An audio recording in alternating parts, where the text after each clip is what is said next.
Hello, Jacob Mooney here for my part of the EDHI presentation, and let's get right into it.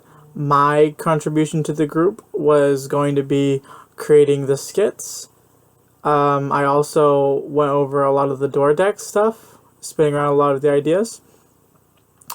But my main prerogative was making sure the skits got presented. I was going to do a lot of the writing for those, presenting. Probably a lot of the acting too for each skit. I was planning on acting for each one and applying roles as necessary. The way the skits planned to be worked out was like the scenes from Emperor's New Groove or kind of like Saved by the Bell, where in Saved by the Bell, the main character could be like time out and everything would stop and he could give like some more narration on what's going on. We were going to do skits like that based on all the residents.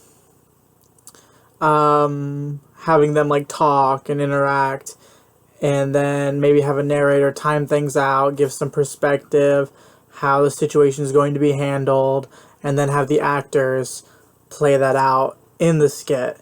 For an example, there was roommate conflict about sexuality.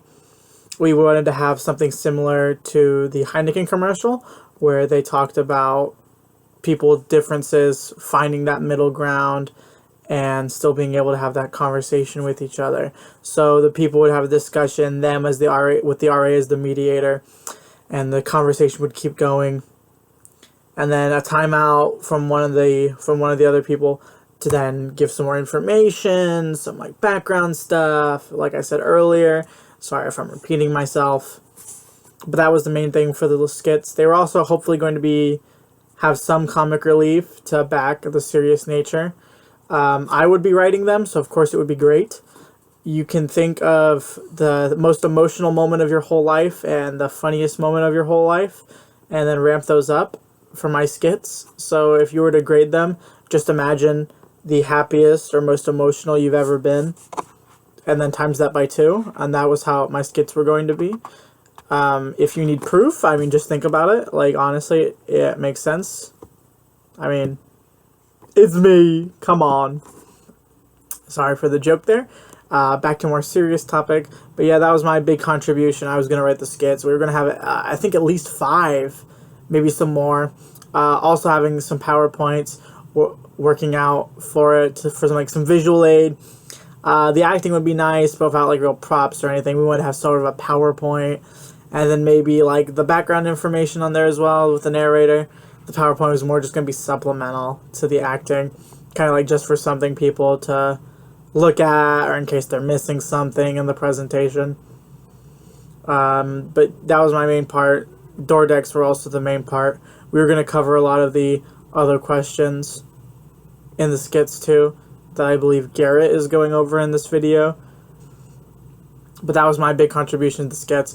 Sorry if I've said that like 5 times. I also did shoot some ideas for the door decks. There was a lot of brainstorming from the whole group. I don't really want to try and talk about anything else in case I'm interrupting with someone else. But have a good day, all you cats and kittens.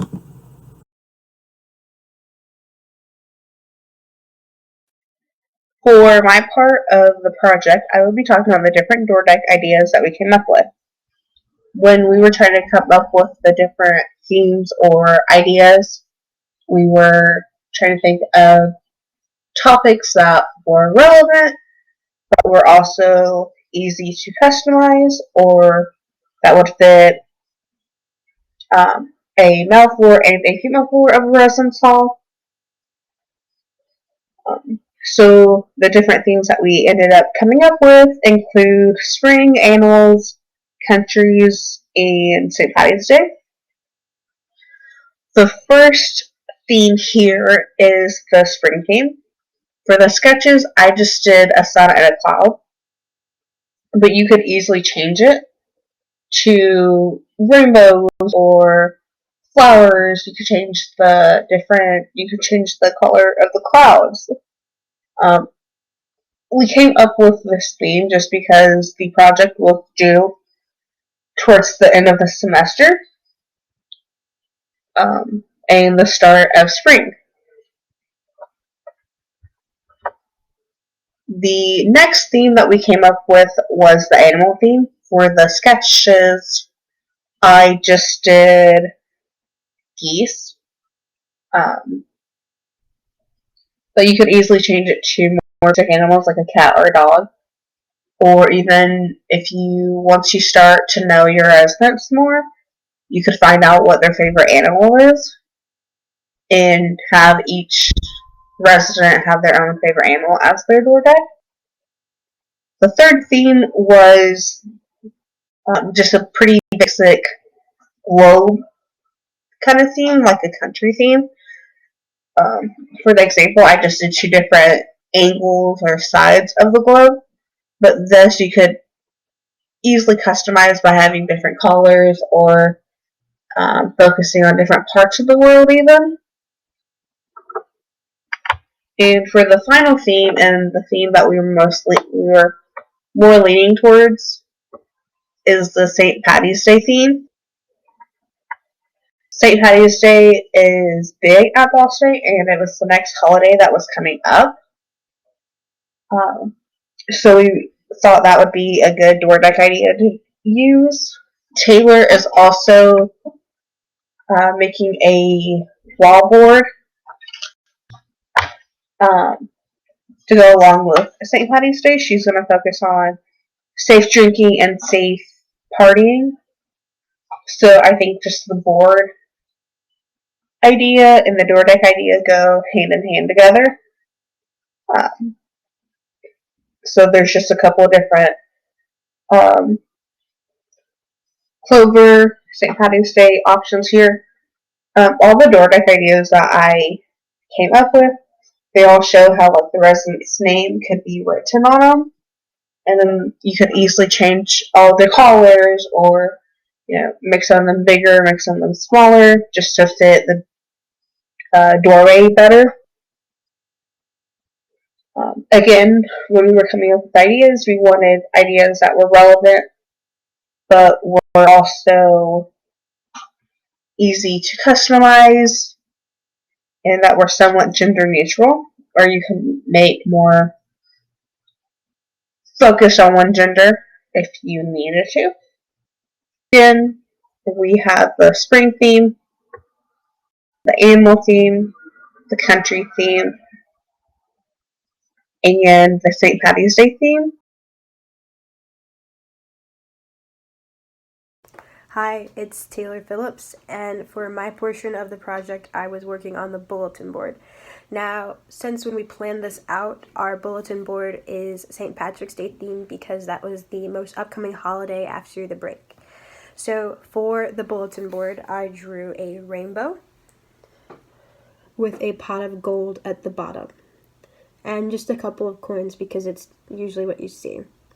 Now, in the top, I think this is the left corner for you, it says, "It's not just luck."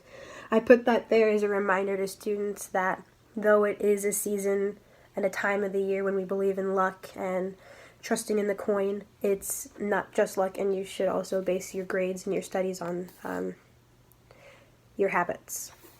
So each sector or portion of the rainbow, each color, represents something different, and for each I have a different phrase. For red, it would be safe drinking. For orange, it would talk about consent and the fact that no means no. For yellow, I would have something about calling a friend. For green, it talks again once about luck and not basing your grades on that. For blue, it would talk about the neighbor policy with the phone number, so that way students know that they will not be penalized for trying to help another student, and just to enforce safe habits. And for purple, I talk about mental health with the phone number for the mental health hotline as well as the BSU Counseling Center. Previously, if we were still on campus, I would have met up with Adrian or Garrett because they have LLC maker spaces, so I originally sketched this out on paper when I was back in the dorms, and I would have layered each color for the rainbow, maybe added some glitter for the coins just to catch people's attentions, because bulletin boards are often either at the end of the hallway or somewhere in the middle. I decided instead to do it on this tablet that I have at home because it was easier for me. And people need to be reminded, especially college students, to be safe about what they do and how they party and how they base their grades, especially because it being March, there's only a month left of school, just a little over a month, so to remind them to stay focused going into the end of their semester.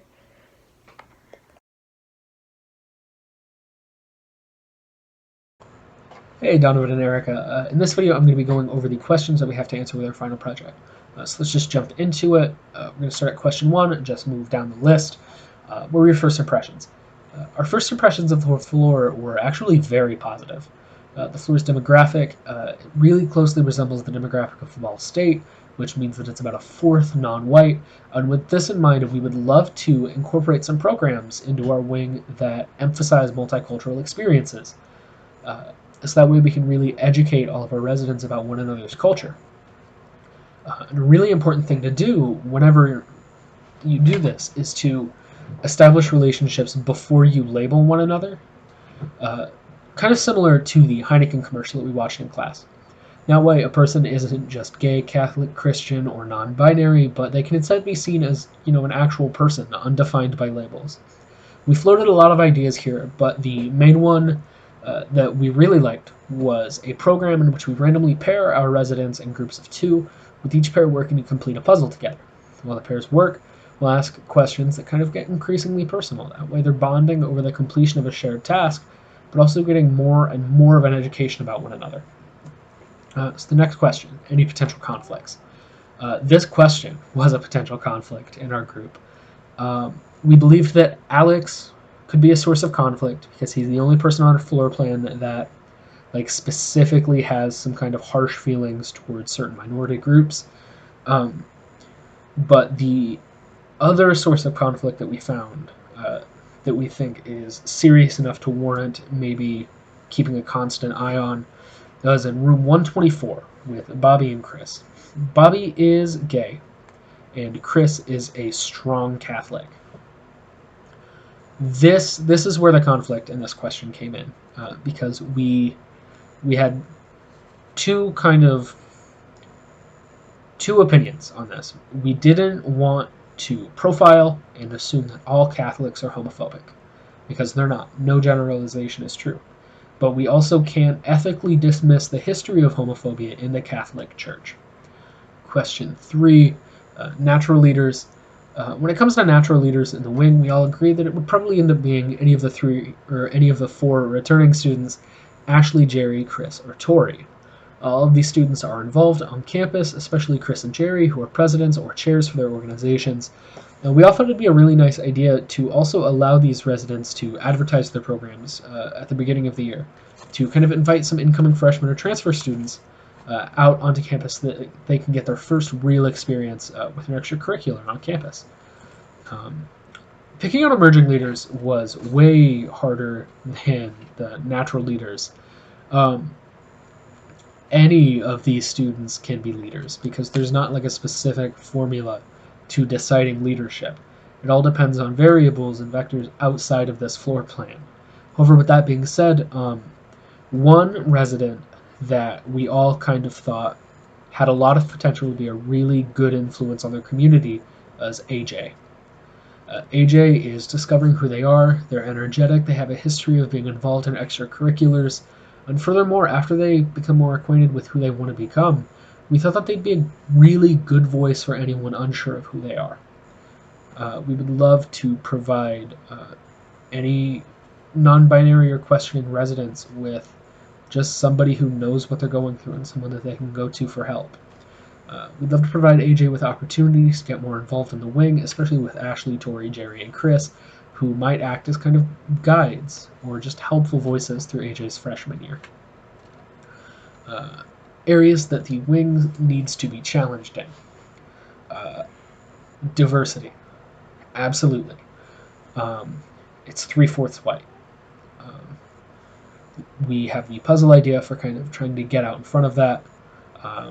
But then the next area that we thought might be a little bit of a problem area in our community is substance abuse. A pretty decent chunk of our floor either smokes or is looking forward to the party culture on campus. And that is something that, if not kind of addressed, it can really hurt somebody's college experience, and it can hurt the rest of their life if things go bad. To kind of also rope in a community leader in our wing, we'd really like to at least offer Tori the chance to speak at a substance abuse program, because Tori is a recovering alcoholic, and sharing that recovery story with other students could be something that's really powerful. Question 5, what's our role in the community and how is that communicated?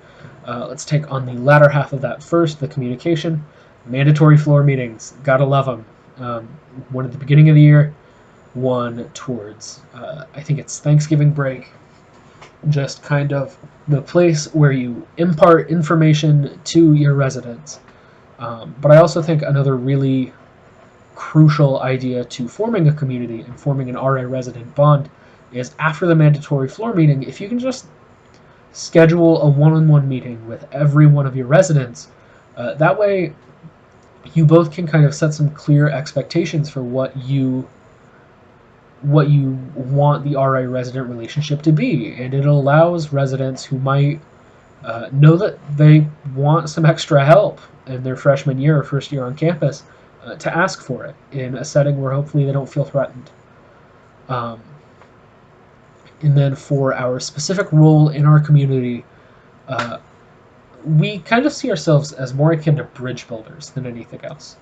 We're here to build bridges and connections between residents, or even between residents and resources that might help them in their time on campus, kind of like the counseling center or certain on-campus organizations that we think they might be a great fit for. However, with that being said, sometimes bridges also need to be built inside of our residents. This could be helping AJ with kind of figuring out what they want their identity to be. It better connects them to the version of themselves that they want to be at the end of the year. And we're here to connect and support each of the members of our community. And for number 6, proactive measures to kind of hopefully confront conflict before it happens. Establishing meaningful connections. Especially at the beginning of the year, programs centered around discussion are always an amazing tool to use. It's much harder to not accept somebody if you know them, if you care for them. To start off the year, it can be really cool to do a program about connecting with your roommate, as this can be such an important factor into how well someone's year goes, especially their freshman year or first year on campus. It wouldn't necessarily have to be about one thing or have a particular focus, but it can feature board games, arts and crafts, or just questions. It's less about the activity they're doing and more about getting the roommates to spend time getting to know each other in a meaningful way. And then I actually really like this idea. Another great kind of less proactive and more passive measure to form bonds in our community is to utilize a door deck in the beginning of the year that allows each resident to tell a wing a little bit about themselves. And this way, even residents who might not flourish in a mixture or a discussion-based program, they are still able to find members in their community who might share similar interests. That's super important. And then for the final question, what makes your community unique, and how do your residents show pride? Our community is unique in kind of the same way that makes every campus on community unique, or every community on campus unique. It's a gathering of different people, all from different walks of life, different views, different cultures, different everything, all with the common goal of getting a degree here in 4, 6, or 8 years. No matter what, no other group or no other wing is going to be the exact same as our community. And it's such an amazing chance to get to know people better and to expand your own experiences by branching out and interacting with people from parts of our world that you might not have even seen otherwise. Residents can show pride in our community by working to improve it, and kind of by striving to uphold our community values of respect, acceptance, and the pursuit of knowledge, academic and otherwise. Our residence hall and our wing should be a place that inspires pride in its residents because they know that they are in the best possible environment for them to learn and grow in. And then that is all of the questions. Thank you so much, guys. Bye.